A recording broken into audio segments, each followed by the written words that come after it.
So we've been hanging out with William Wordsworth and his lines written a few miles above Tintern Abbey, or we just call it Tintern Abbey for short.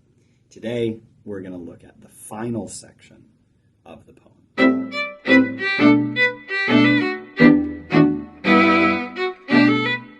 So several pages into Tintern Abbey, we have this kind of stanza break where Wordsworth has been talking about how he used to enjoy nature from the physical aspects, sort of the adventure, the escape, the fun of being outside. But now that he's older, he has learned spiritual and ethical and moral truths from nature, and that's sort of been a good trade-off for losing some of the energy and vitality of his youth. In the third section of Tintern Abbey, he's going to turn outwards and draw in other characters to share his conclusions about nature and life. So we'll pick up there. Nor perchance, if I were not thus taught, should I the more suffer my genial spirits to decay. For thou art with me here upon the banks of this fair river, thou my dearest friend, my dear, dear friend, and in thy voice I catch the language of my former heart, and read my former pleasures in the shooting lights of thy wild eyes. Oh, yet a little while may I behold in thee what once I was, my dear, dear sister. And this prayer I make, knowing that nature never did betray the heart that loved her. 'Tis her privilege through all the years of this our life to lead from joy to joy. For she can so inform the mind that is within us, so impress with quietness and beauty, and so feed with lofty thoughts, that neither evil tongues, rash judgments, nor the sneers of selfish men, nor greetings where no kindness is, nor all the dreary intercourse of daily life, shall ever prevail against us, or disturb our cheerful faith that all which we behold is full of blessings. Therefore let the moon shine on thee in thy solitary walk, and let the misty mountain winds be free to blow against thee. And in after years, when these wild ecstasies shall be matured into a sober pleasure, when thy mind shall be a mansion for all lovely forms, thy memory be as a dwelling place for all sweet sounds and harmonies, oh then, if solitude or fear or pain or grief should be thy portion, with what healing thoughts of tender joy wilt thou remember me? And these my exhortations, nor perchance, if I should be, where I no more can hear thy voice, nor catch from thy wild eyes these gleams of past existence, wilt thou then forget that on the banks of this delightful stream we stood together, and that I, so long a worshipper of nature, hither came, unwearied in that service, rather say, with warmer love, oh, with far deeper zeal, of holier love. Nor wilt thou then forget that after many wanderings, many years of absence, these steep woods and lofty cliffs, and this green pastoral landscape were to me more dear, both for themselves and for thy sake. I find the end of this poem just so beautiful. And I think one of the interesting things is he kind of repeats himself again. He reminds us, that being out in nature can help us when we're with, unfeeling people, when we're in the midst of a city or a din or, fear, pain, solitude. What we've learned from nature can enrich us and re-enliven us. And I would say he's just repeating himself again and saying, look how pretty I can say these words again. But the real, I think, value of this last section is that it's not just an address to the self. Oh, I'm here again, and, what did I think about? What was I like 5 years ago? Oh, I'm not like that now. But, it's okay because I've learned some things. He turns to the you.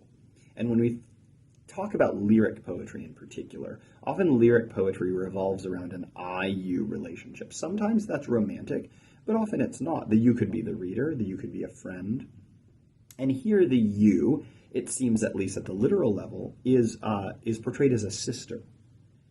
He says, "Oh, yet a little while may I behold in thee what I once was, my dear, dear sister."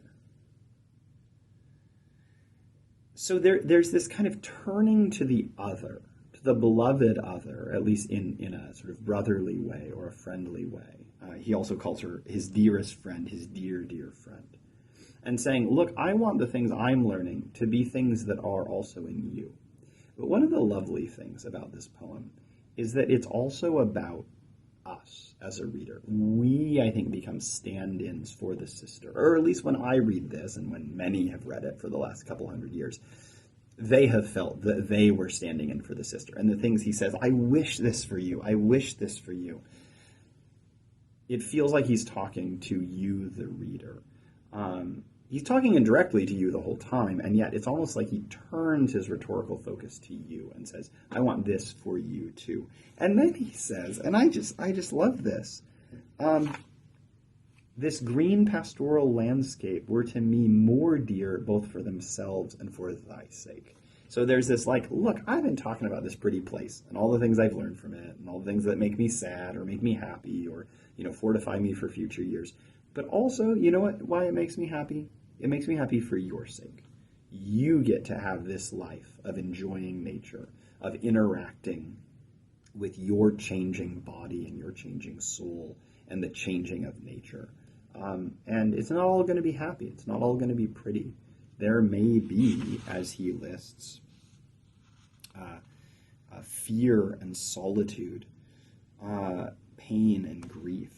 It could be your portion, but with healing thoughts of tender joy. Remember me, and these my exhortations. So it's not just remember nature. It's, hey, remember me, your brother Wordsworth. I've been there. I've been there too. And my poem is going to preserve in it the beauty of nature, the things I've learned, the things I'm scared of, and it will preserve my hopes and wishes for you. And I think this is where romantic poetry becomes very vulnerable, because it's directly addressing very, very, common mutual human desires and needs and fears. And it tries to get really personal and give you advice and say, hey, I'm right here with you. The romantic poet wants to be your friend and your brother, to encourage you and to remind you, hey, if you're going through stuff, remember I went through stuff. Not all poets do this, but one of the beauties of romantic poetry, and one of the beauties especially of Tintern Abbey by William Wordsworth, is that we get a poetry that can become very direct in its giving advice to us, and it's telling us, hey, the world's more than physical things.